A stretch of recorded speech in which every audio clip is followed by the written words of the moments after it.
வணக்கம் மக்களே. Big pass லைவ்ல நடந்த 2 விஷயங்கள். ஸோ அந்த ராஜாங்கம் டாஸ்க் ஆரம்பிச்சிருச்சு. அதுக்கு முன்னாடி அர்ச்சனா மற்றும் பூர்ணிமா அவங்களுக்குடைய ஒரு விஷயம் நடந்தது. அது என்ன அப்படின்றத பார்த்தலாம்.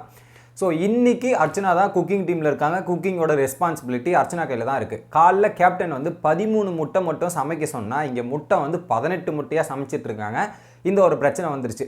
கேப்டன் வந்து கேட்கும்போது நான் 13 முட்டை தான் கொடுத்தேன் அப்படின்ற மாதிரி சொல்லிடுறாங்க. அர்ச்சனா வந்து அந்த ஒரு பாக்ஸில் 6 முட்டை இருக்குது போல் 3 பாக்ஸ் எடுத்துகிட்டு போய் வச்சுருக்காங்க.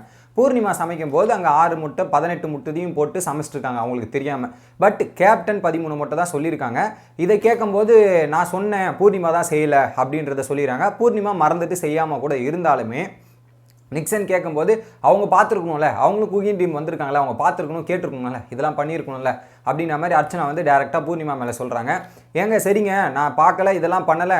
பூர்ணிமாவும் சொல்லுங்கள் நான் பார்க்கல, சரியாக பண்ணலை, ஓகே நான் அக்செப்ட் பண்ணிக்கிறேன், பட் நீங்களும் ரெஸ்பான்சிபிளாக இருந்திருக்கணும்ல, உங்கள் மேலேயும் தப்பு இருக்குது அப்படின்ற மாதிரி ஒரு பக்கம் சொல்கிறாங்க. அர்ச்சனா அதை அக்செப்ட் பண்ணவே இல்லை, உங்கள் மேலே தான் தப்பு அப்படின்ற மாதிரி சொல்கிறாங்க. ஸோ அதுக்கப்புறம் கேப்டன் சால்வ் பண்ணிட்டு போயிட்டார். திரும்பவும் அந்த வாக்குவாதம் வரும்போது இந்த பிரச்சனை அர்ச்சனா நீங்கள் தான் தப்பு, நீங்கள் தான் ஓன் பண்ணணும், நீங்கள் தான் குக்கிங் டீம்னா நீங்கள் தான் வேலை பார்க்குறீங்க, மெயின் ஹெட்டாக இருக்கீங்க, நீங்கள் தான் தப்போ சரியோ நான் ஒன்று தான் கேட்பேன், உங்கள் மேலே தான் தப்பு இருக்குது, இதை நீங்கள் அக்செப்ட் பண்ணிக்கங்க அப்படின்ற மாதிரி சொல்லிடுறாங்க. பூர்ணிமா வந்து என் மேலேயும் தப்பு இருக்குது நான் ஏற்றுக்கிறேன், அதே மாதிரி இப்போ ஒரு பக்கம் அர்ச்சனா மேலேயும் தப்பு இருக்குது, அவங்களும் அக்செப்ட் பண்ணிக்கணும் அப்படின்ற மாதிரி சொல்கிறாங்க. பட் இந்த இடத்துல எனக்கு என்ன பிடிக்கலன்னா அர்ச்சனா கிட்ட, ஸோ ஒரு விஷயம் தப்புன்னு தெரியுது, நீங்கள் தான் ரெஸ்பான்சிபிலிட்டி இருக்குன்னா உங்கள் மேலே தப்புன்னு வந்துச்சுன்னா அதை அக்செப்ட் பண்ணிங்க, ஓன் பண்ணிங்க, அதை ஓன் பண்ணிவிட்டு விட்டுறணும். அதை விட்டுட்டு இதை வந்து பேசி இது ஆக்கிறதுக்கு அந்தளவுக்கு ஒரு பெரிய விஷயம் இல்லை. எனக்கு ஒரே ஒரு நெகட்டிவாக படுறது என்னென்னா, ஒரு சில தப்பு பண்ணிட்டாங்கன்னா அதை அக்செப்ட் பண்ணிக்கணும், அடுத்து வந்து இதுவும் இருக்கே அதுவும் இருக்குன்ற மாதிரி பாயிண்ட் பண்ணக்கூடாது. அதை தப்பை திருத்திட்டா தான் அடுத்த லெவல் பண்ண போகிறாங்க. ஸோ இந்த மாதிரி ஒரு சில விஷயங்கள் அர்ச்சனா பண்ணுறது கொஞ்சம் கடுப்பாக இருக்குது அப்படின்றது தான் பாயிண்ட். ரெண்டாவது விஷயம் என்னென்னா டாஸ்க். ரெண்டாவது விஷயம் என்ன அப்படின்றது பார்த்தீங்கன்னா, ராஜாங்கத்துக்காங்க பராக் அப்படின்ற மாதிரி பெல் சவுண்ட் வந்தது. வந்தவொடனே என்ன ஆச்சுன்னா, ஃபஸ்ட்டு வந்து ஸோ ஒரு லைன் போட்டிருக்காங்க, அந்த லைன்லேருந்து ஒரு பாக்ஸில் போய் நிற்கணும் யார் ஃபஸ்ட்டு, அதில் 25 தோப்புக்கரணம் போடணுன்ற மாதிரி பிக் பாஸ் சொன்னார். பட் இந்த தோப்புக்கரணத்தை கூட யாருமே சின்சியராக போடல, உட்காந்து எழுந்துக்காமல் அப்படியே ஸ்குவாட் மாதிரி உட்காந்து எழுந்துட்டு ஃபஸ்ட்டு நிக்சன் போய் நின்றுறாரு. பட் நிக்சன் 20 தோப்புக்கரணம் தான் போட்டு போய் நின்னார். அதுக்கப்புறம் தினேஷ் போய் நின்னார். இந்த கேட்டகரியில் பிக் பாஸ் வந்து செலக்ட் பண்ண சொல்கிறார். விசித்ரா செலக்ட் பண்ணி நிக்சன் அப்படின்றாங்க. இன்னொரு பக்கம் தினேஷ் போடவே இல்லைன்றாங்க. பல கன்ஃபியூஷன்கள் நடந்தது. அதுக்கப்புறம் திரும்ப முதல்லேருந்து கூட்டழி திரும்ப முதல்லேருந்து விளையாடுவோன்ற மாதிரி திரும்ப பிக் பாஸ் ஆரம்பிக்கும் போது ஒரு கலர் கோடு கொடுக்குறாரு. நான் சொல்லும் போது அந்த கலரை எடுத்துகிட்டு வந்து அந்த பாக்ஸில் நிற்கணும் அப்படின்ற மாதிரி சொல்லும் போது நிக்சன் போயிட்டு எல்லோ கலர் இலை, அந்த எல்லோ கலர் இலையை எடுத்துகிட்டு வந்து நின்று ஸோ நிக்சன் கேப்டனாக மாறிட்டார், கேப்டனால ராஜாவாக மாறிட்டார். ஸோ இதில் ஒரு 5 கேட்டகரி இருக்குல்ல, 5 கேட்டகரியில் எதை சூஸ் பண்ணார்னா சர்வாதிகாரி அப்படின்ற கேட்டகரி.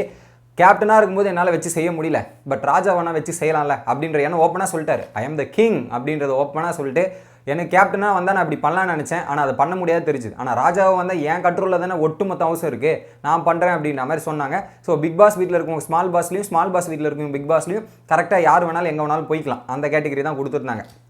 ஸோ இதில் அவருடைய தலைமை, ஸோ ராஜானா ராஜா தலைமை கீழே வந்து பல பேர் இருப்பாங்களே, அந்த தலைமை என்ன அப்படின்றது பார்த்தீங்கன்னா, ஸோ ஒரு பக்கம் ராணி வந்து அர்ச்சனா மற்றும் பூர்ணிமா, என்ன 2 ராணியா அப்படின்ற மாதிரி தான் இருந்தது. ராஜமாதா வந்து விசித்ரா, ஓகேங்களா. அடுத்து தளபதி யாருன்னு பார்த்தீங்கன்னா, படை தளபதி யாருன்னு பார்த்தீங்கன்னா விஜயவர்மா. பர்சனல் அசிஸ்டன்ட் ராஜாவுக்கு பர்சனல் அசிஸ்டன்ட் விஷ்ணு. பொதுமக்கள் வந்து ரவீனா, ஜோவிகா, அனன்யா மற்றும் விக்ரம் பொதுமக்கள். திருடன் கூல் சுரேஷ். அந்த புறத்து கலை நிகழ்ச்சி தலைவி யாருன்னா மாயா.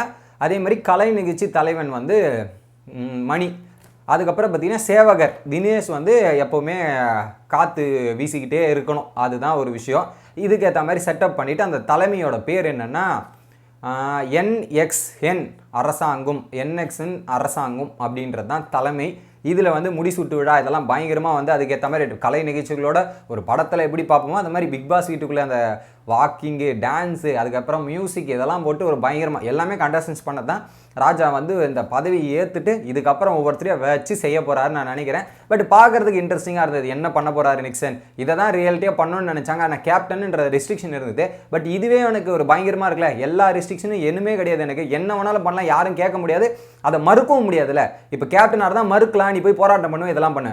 அதே ஒரு இது ராஜாவாக இருக்கும்போது அதை மறுக்கவும் முடியாது, ஏன்னா அந்த டைட்டில் தானே இருக்குது. ஸோ அதனால் எதுவுமே பண்ண முடியாது அப்படின்றதால செமையாக யூஸ் பண்ணலான்ற மாதிரி நிக்சன் இருக்காரு. வெயிட் பண்ணி பார்ப்போம். நீங்கள் என்ன நினைக்கிறீங்க அப்படின்றத கமெண்ட் பண்ணுங்கள். வீடியோ பிடிச்சிருந்தா லைக் பண்ணுங்க கைஸ்.